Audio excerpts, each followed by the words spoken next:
Alright, good morning, Neo-Swedenborgians. I've thought up a new little format, so I'm going to call this episode number 531A. I just did number 531 wherein I sang this song, Gold Mine in the Sky. There's one version, there's another version. There's a gold mine in the sky. I got it off of Gene Autry, but I was at fiddle camp one year and I got the chords off of Gene Gimbel. And this is a photocopy of the notebook page. But the format change is that I'll do my songs for the general public, and then for the enlightened few, I'll do a. So the songs that was number 531, Gold Mine in the Sky. For the enlightened few, I'll do a 531A, which is just speaking Neo-Swedenborgianistically. So what I'm going to say today, Neo-Swedenborgianistically, is that this kind of idea, the idea is presented in this song. There's a gold mine in the sky, we will find it some sweet day. These are just kind of folk notions of an afterlife in the sky. Where is he up in the sky, right? And so everybody has heard these and knows about them. And the funny thing is, what I'm saying is that vision, well, first of all, it can be traced, where it comes from, but also it can be supported now. Not then, I'm not saying it used to be able to be supported, but it can now be supported Neo-Swedenborgianistically, which is to say, it's all in your mind. So this whole thing started where I had read a bunch of actual Swedenborg. Swedenborg's a prolific writer throughout his whole life, not just about heaven and hell. So to start with Swedenborg, you'd find this book, Heaven and Hell.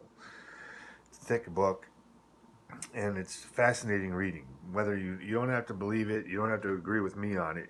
In itself, it's fascinating reading. And that's just one of his books. He has a shelf load of books. Another whole series he wrote is called The Secrets of Heaven. And where I was at university in Seattle, University of Washington, when I first discovered Swedenborg, I went to the library shelf, and he had like 12 feet of shelving, just him. Utterly prolific writer. It's hard to believe. This is the 1700s. He's writing with a quill pen, by hand, all this stuff. But so anyway, here. So what I was getting at was this point was later when I started reading about the near-death experience and all this stuff, and then you get into some online debates, and a lot of people or a certain type of person would say, "Oh, it's all in your head," right? And that is essentially the jumping off point, because this extraordinarily vast world that Swedenborg describes is what I was thinking when somebody said, "Oh, it's all in your head." Well, the "it" to me is such a huge thing that the fact that it's in your head is kind of a very interesting, way of looking at it, and that is the beginning of Neo-Swedenborgianism, because Swedenborg himself, prior to these visions of heaven and hell he was a prominent scientist of his day. He was a number of sciences. He was prominent in physiology and anatomy. He was prominent in geology and mining.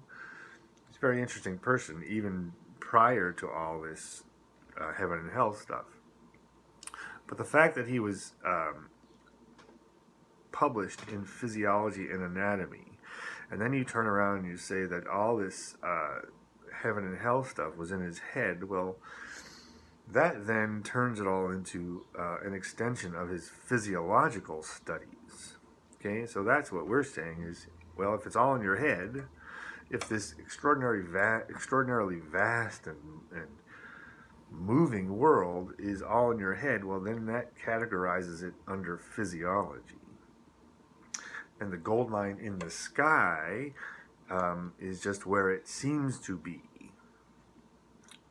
It's an illusion, which connects it to the other aspect of this whole show, which is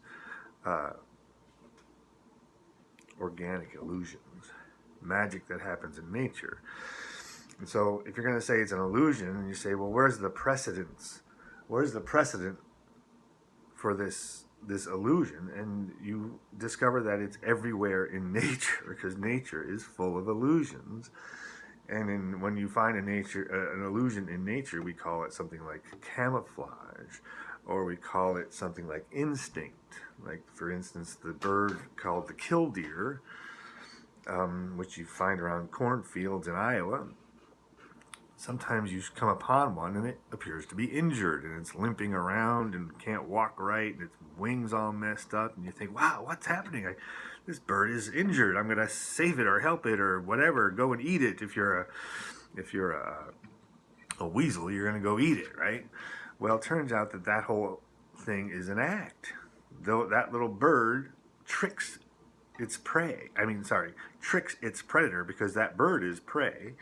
And the bird puts on his little act and pretends to be injured and distracts the weasel from the nest, because there's eggs or chicks in the nest, right?